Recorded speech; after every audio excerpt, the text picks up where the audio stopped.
hopefully nobody's switching off the webinar at this point, because all we've done is scare them, I think, Nick, and hopefully in the right way, that if you are watching this, you've realized, okay, maybe I don't want to make that mistake. I don't want to give people false hope, but people do need hope. That's one of the things. So what do we actually do then, Nick? I think you talk about unlocking hope.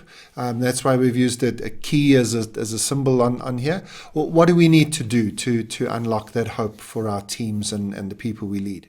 Yes, I don't wish to scare anybody, Graeme, and it's all we're doing is trying to make people aware to understand the dangers of leading hope. And to reiterate, leaders are brokers of hope. It's part of the job, and hope is very powerful. So let's turn to what people can do, the practical steps people can take, and how to navigate this terrain. I think there are 2 big points. The first is ignite hope. Find a spark that lights a fire, that builds hope within people in a way that is helpful for your particular organization, your people at this time. The question is, what is that spark? How do you do this? And I have found storytelling to be one of the most powerful mechanisms for igniting hope. And this can be a time where leaders reconnect with the purpose of an organization, the why of the organization, as Simon Sinek would say, the reason why you exist. And if that can be framed in a personal story of why the leader herself or himself is working at that organization and why they want to be there at the time, why it matters to them, that can be very powerful for people to hear, to ignite hope in that particular way. When you're doing this, there is one critical point.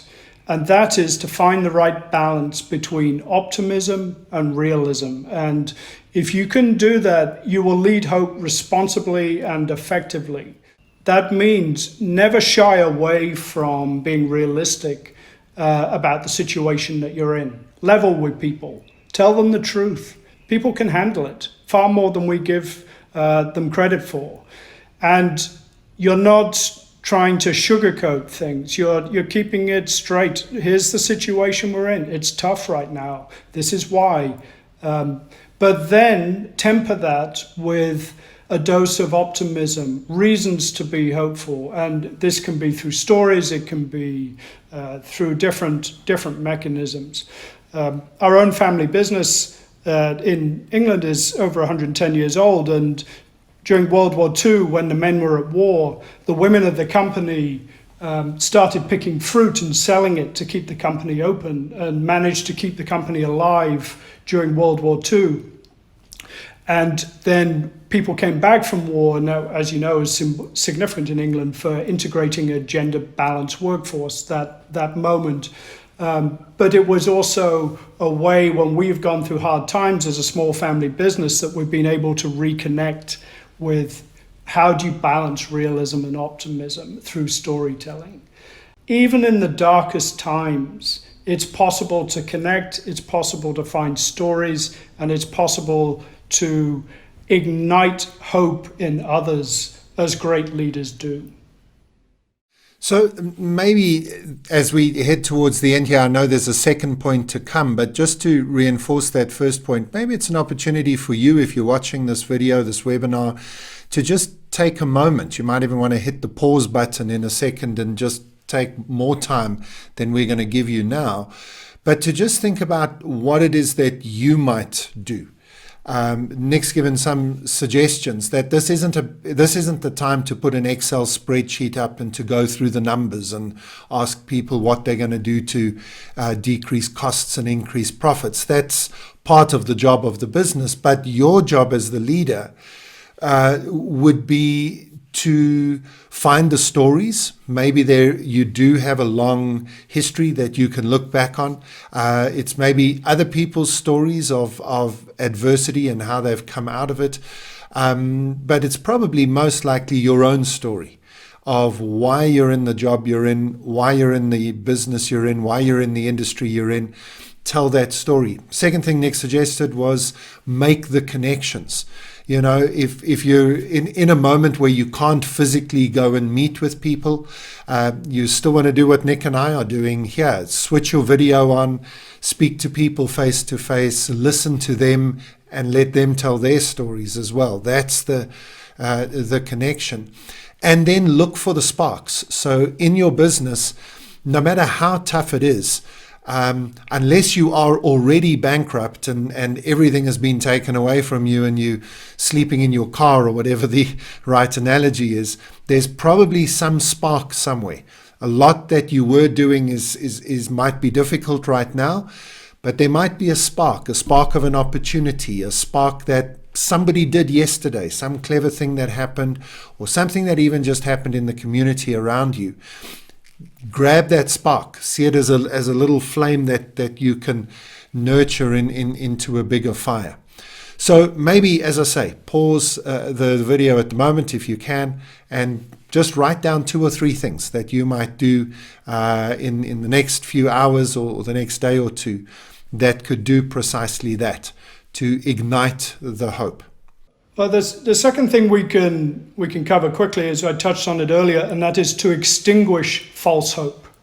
If you see that the flames, you've ignited a fire, if you see the flames are spreading and burning and getting out of control, you must step in. Even though it might feel counterintuitive, you might think, oh, this is fantastic. It's look how people are alive, they're energized, they're working well together. If this is not real, and you will know it's not real, you must step in and manage this and extinguish false hope. And that means letting people down at a rate they can bear by injecting realism back into whatever it is you're doing at that moment. And if you look through history, there are people who are masters at this, and people who have handled it very badly.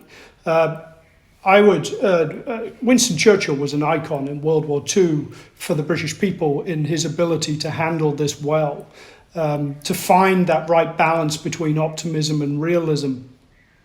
And if you think of some of his famous speeches, the 1942 speech, for example, and I always imagine my parents were small children at this time, and I imagine a family sitting around radios listening to Churchill address Parliament and so forth.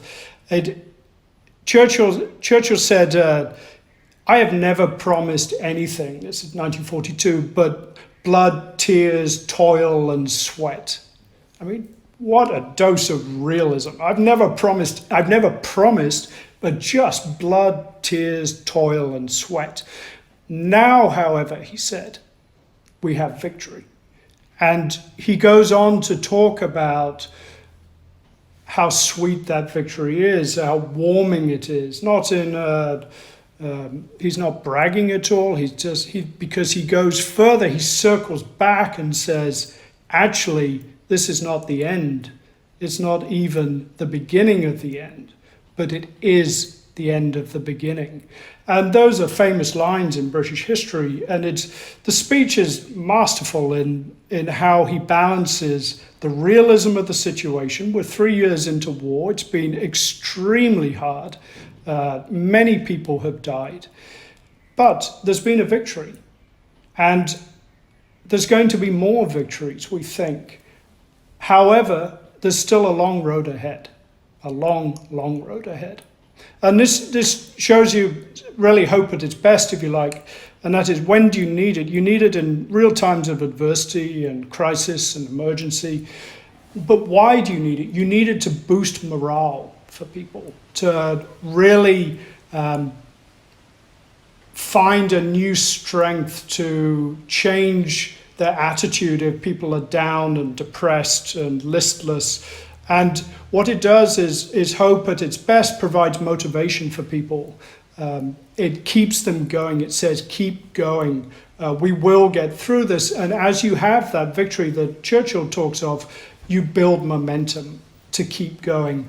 And now that you've achieved that victory, another victory seems much easier to achieve, and you can build on it. So morale, motivation, and momentum are critical at this point.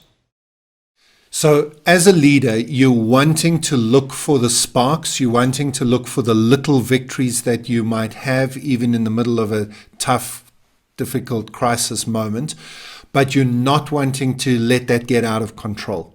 So you're wanting to continually bring people back to the reality of the situation. We're in a tough time. We've had a little victory, but we haven't solved the overall problem. We've taken one step forward, but there's still 100 steps to take, and you're constantly getting that balance between the two, and that's hope. And that's what you're offering people. Not that we've fixed everything, but that if we do the next right thing, and if we do the next little thing, and we take the next little step, and we keep doing that, we'll eventually get out of this. Yes, absolutely right. I mean, leaders are brokers of hope, and those are the action steps. If you can ignite the hope, if you can extinguish false hope, if you can take those small steps, those interventions that are carefully thought through, which are responsible and which are genuine, which balance realism and optimism, then you're on a good path here. You're moving forward. And what we're doing is we're trying to reframe hope. We're trying to ask you to lead hope as a senior leader responsibly and, of course, effectively, but to really understand it, why it's powerful, what the pitfalls are, and to avoid those risks as you lead a group of people through a very difficult situation out the other side. Nick, thank you so much for your time. I'm sure that this has been tremendously helpful for everybody who's listening. And for those of you who are needing to lead your people through a difficult time, I hope that some of the insights from Nick here have been useful to you and set you up for success with your team. Nick, thank you very much again for your time. Thank you very much, Graeme.